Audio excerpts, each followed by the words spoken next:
Well, welcome everybody to another segment of Lewis at Large. Yours truly, Warner Lewis from the flight deck. And as always, Smart Talk Radio is in your future, and this segment is certainly no exception. Got somebody I'm very excited to have on this show. His name is Brooks Firestone. He is the founder of Firestone Vineyards in Southern California outside of Santa Barbara.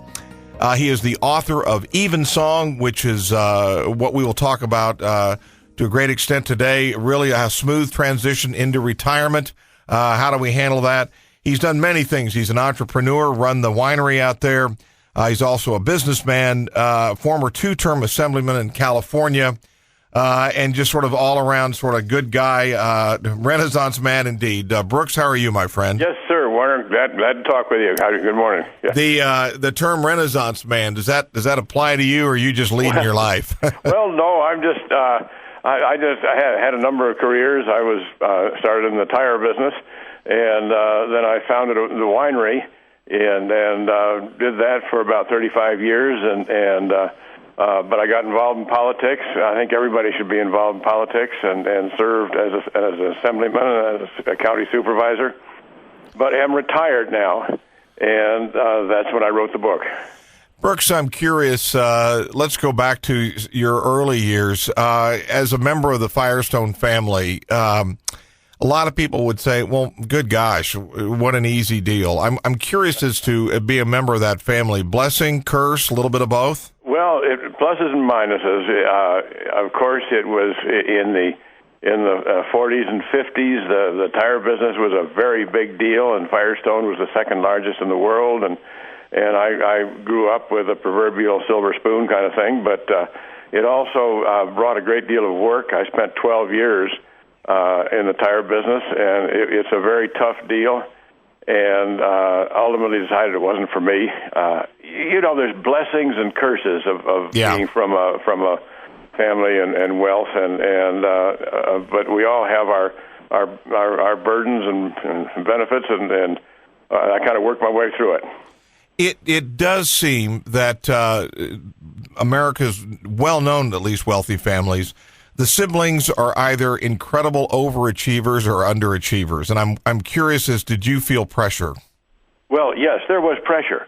I mean, when you introduce yourself you get a second look, and they all wonder about you, and you get some publicity, and you kind of have to live up to that. And some people kind of shut it out and try to deny it, and some work with it. I always looked at it as a blessing.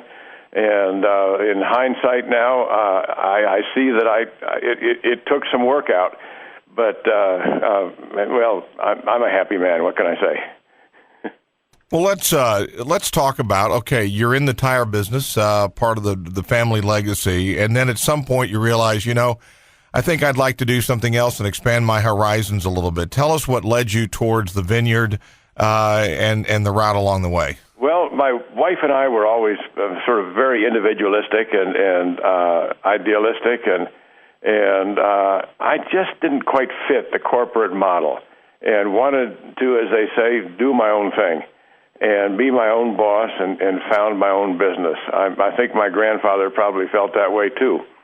So I left the tire business after 12 years and moved back to California and founded the Firestone Vineyard. At that time, it was the first winery in Santa Barbara County. Yeah. And it was kind of a pioneer thing, and I found it was more work than I ever envisaged, but it was very gratifying and part of the California, the really genius of entrepreneurship that brought California into the forefront of wineries in the world, and that was very gratifying. The tire business has kind of failed for the country, but the wine business has prospered, and I'm just proud to be part of that. I'm curious as to the Napa Valley, Northern California, well known for wine production. At the time, undoubtedly, Central and Southern California, not as much. Was that considered a risky venture necessarily? Well, it was, because wine can be grown in many different parts of the world, But when we started, we were simply not known here, and all the indications were that we could make good wine, but nobody had ever heard of it. And so it took us a while to become established, a lot of hard work. It took about 15 years before we were accepted as a standard in the industry, and that took some time. I spent a lot of time traveling the roads of Kansas trying to sell wine, and we had a good distributor there, and we had some success. Well, I'm curious as to when you went into this business, because Firestone, again, this is very coincidental, but I've actually visited your vineyard and taken the tour and done all that. And Firestone is while it has a lot of different levels, it's a fairly medium priced wine. It's a very affordable quality wine. I'm curious, when you started this, was that the position you wanted, or were you trying to do something high end, or tell us about that? Well, obviously tried to make the best wine I possibly could. And I thought, and still do, that there's a great deal of pretense in the wine business, a great deal of overpricing. And I wanted to make the business a success. But I found that I didn't have to charge an unreasonable price. And I liked accessibility. Perhaps it was my practical business in the tire business that sort of gave me that philosophy, and it worked. There's some people who say, well, if you don't pay a fortune for a wine, it can't be any good. That's not true, and I really enjoyed having a good quality wine and at a reasonable price, and it worked for us. What about, let's talk also, and again, we are heading toward a discussion of Evensong, the book that came out recently, talking about retirement and how to make those years not only productive, but also very enjoyable. But let's talk about your political career. You said you felt that people should feel an obligation to serve. Curious as to why you decided to run necessarily for the Assembly in California versus another office. Well, you might know that California is in a good deal of problem. We have been poorly led, and still are, for that matter. And I believe that people from private industry, people who do not have political careers or need politics, should serve and bring their experience from the business world, the practical world, into politics. And I believed it so strongly. There came an opening for a candidate, and I found myself in the fight.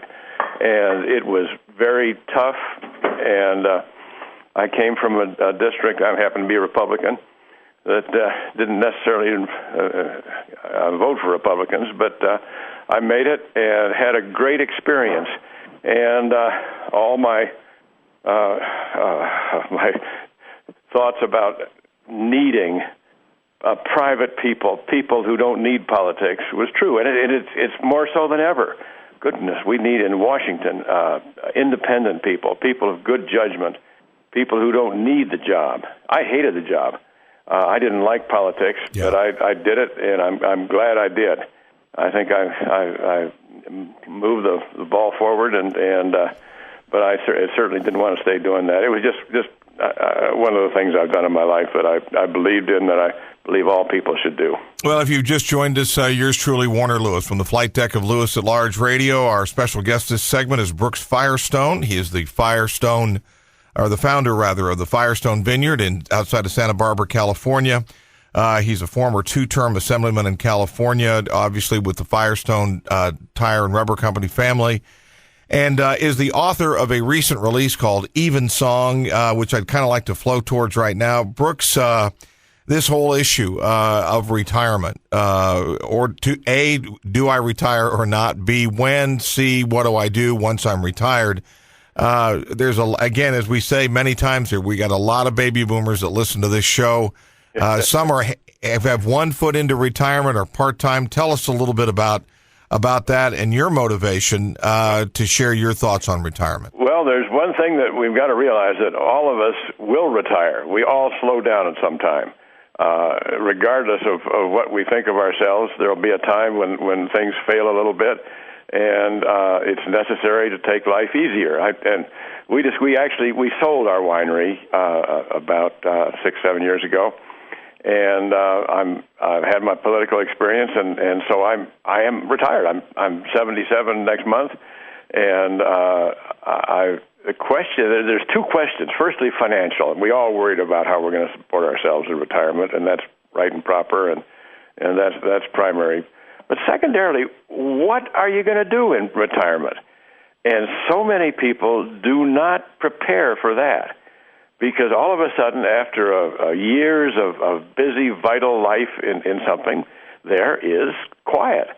And wake up in the morning, what am I going to do today? And it happens every day in my life now. Well, Kate and I, my wife and I, just found some extraordinary. We found choral singing, and I didn't sing before I was 65 years old.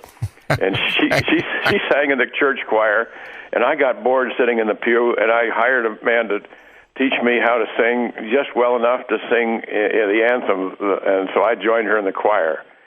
And that was when I was 65 years old. I couldn't read music, but I just started, and it just caught on. And one thing led to another, and it became a great passion in our lives. And now, next month we're going to Turkey to sing with a Turkish orchestra and a New York chorus. We've sung in the Vatican. We joined the London chorus in England for a short time. We've sung around the world, and we are blessed by this passion and interest in our lives. We practice every day and work at it and love it. And it occurred to me that, wow, we are so lucky we fell into it, and didn't really plan it. But I should have planned. I should have planned what am I going to do that will be vitally interesting that I can do in my later years. And I was so amazed that we found this and that it's how necessary it is that I wrote this book to kind of outline what it meant to us and what everybody should think about in retirement. Well, you happened to find a passion that was within you. What is your advice? Again, there's a lot of talented people out there. There's also, I think, a very real school of thought, and you say that eventually it's true. Things do change. We do wind down a little bit, but that this particular generation, the baby boomers, have every intention of staying active, doing something. Would you agree? Absolutely, yes, absolutely. It's necessary, and it's a good thing. Yeah, and the question is what? Now, maybe somebody does carpentry. Well, think about that. How can you develop a wood shop? What do you like to make? To practice and maybe take courses. Maybe somebody likes to paint. Winston Churchill, Dwight Eisenhower, Kansas guy, painted. And take classes, explore those dimensions that you haven't paid attention to during the working career, and it's a really valuable thing to do. And start early. I would be much better off if I had started singing earlier in my life, but it just happens that it's come late and it's worked. But what crazy thing that you may not have thought about? Maybe it's studying archaeology. Maybe you want to go on a dig, and maybe you study history. Maybe you want to become a docent in a museum. But do something and explore, and it makes life a whole lot better in retirement. As an entrepreneur yourself, I'm curious as to whether you've ever considered sort of being a resource or whatever to maybe, I don't know, MBA students or those that are starting out on business on their own. I never did. I actually taught school a little bit. I taught history, but I liked it. But I'm sort of past that stage, I think. The only resource I could make is to stand in a choir. In Istanbul, Turkey, we will be standing with 90 or 100 other singers and singing a Turkish thing, and that's our life. Yeah. We are so much looking forward to that. And as I say, we practice every day. I take lessons on it. We're rehearsing it with some other singers that are going as well. and that's what we do. So this is kind of the Firestone World Tour, is what you're saying. Yes, exactly. And we've got some more. We're going down to Orange County to sing in August, and then we'll sing with our Santa Barbara Choral Society in next year in the season. And that's our passion. Well, it sounds, and it also what a great opportunity to do retirement activities with your spouse, which many times probably it can be a challenge. Well, that was the great, incredible dimension of this, that we could both do it together.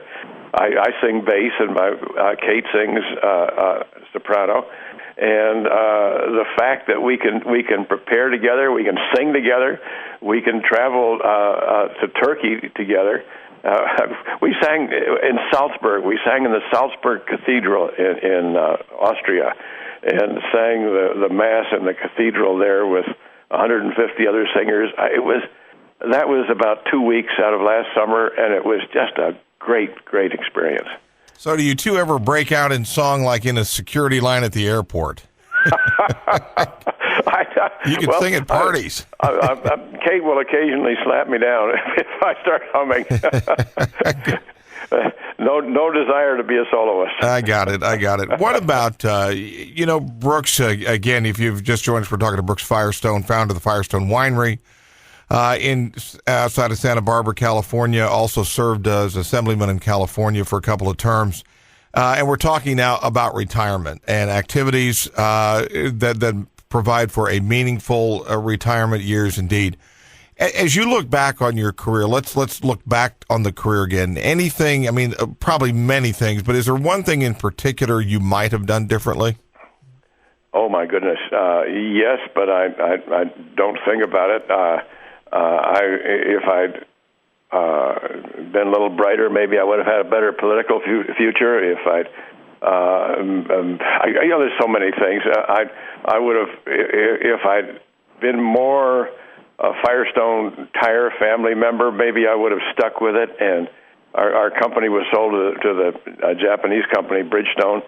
Maybe if I'd been brilliant and a better leader, that wouldn't have happened. I was sorry to see that happen. There's all kinds of things, but I just don't dwell on that at all. I don't worry about it. I don't think about it. Right. I'm trying to think about my next concert, and of course, singing lasts a long time. I can sing in my 80s, but there'll be a time when I won't be able to sing. And the question is, what will I do then? And I think about that. Well, maybe you're writing music at that point, but yeah. I'm curious as to, and again, I know you do it locally all the time, but about how many dates out of the year are you on stage, so to speak, or in a choir loft somewhere? Oh, I will probably now go through about 8 or 9 concerts a year, and of course, sing every Sunday in the church choir. So I sing quite a bit, and love every minute of it. So there's that. It's a big part of our lives, and what I tried to impart with my book Evensong was how important it is in the retirement years to have something like this, something that I wake up in the morning and look forward to an event coming up. And I don't think what I'll do in August. What I'm thinking is that I'll be down in Orange County singing Lux Eterna, a local composer's work with, in this case, 400 other members. And Kate and I will be there, and I look forward to that. And so my point is that everyone should seek that aspect of their lives that they might be able to do, that they would look forward to doing, that would fill their time with a vital activity. Have you considered YouTube or releasing a CD yet? Oh, No. I'm not an evangelist. I'm delighted to speak with you, and it took me 2 years to write this book, and I think that there's some good points in it for somebody approaching retirement, or for somebody who might have sung in college or whatever, and who might think about, well, hey, I wonder if I could do this again. Well, let me tell you, if I can do it, anybody can do it. I'm curious as to the family members that you have. They must be awfully excited for you as well. They must pick up your passion. Well, I've got 4 children and 13 grandchildren, and they all think their grandparents are nuts. But yeah, they do. but they, as long as we're busy and out of trouble, that's a good thing. Right? Yeah, you're laughing all the way to the choir loft while they're going through the daily hassles. Exactly. Well, listen, really appreciate having you on and spending time with us today. I'm curious, Brooks, if you would share with our Lewis at Large listeners, number one, how we can get a copy of Evensong, and if they wanted to find out a little bit more just about Brooks Firestone and what you're up to, tell us about that. Well, I do have a website. You can look me up, but probably the easiest way to get this now is a bookstore can order it. It's not readily available on the shelves, but it's available to a bookstore, or of course Amazon has that. And I recommend this book to somebody who's thinking about retirement, or maybe you have a grandparent or somebody and say, well, maybe they'd like to read about what one couple of characters did with their lives, and maybe that might help along the way. And then I will have been happy with my 2 years writing this and sharing it. We've been talking again to Brooks Firestone, Renaissance man indeed, but now primarily focusing on his vocal cords and sharing his voice with the rest of the world. Brooks, thanks again so much, and would love to talk to you again down the road. Sounds like you're having a lot of fun on being a radio show host too. Well, as Bob Dole says, it's inside work and there's no heavy lifting. So so it works. Listen, thanks so much. Good man. Enjoyed it. Thanks. You bet. We will be back with more right after this on Lewis at Large.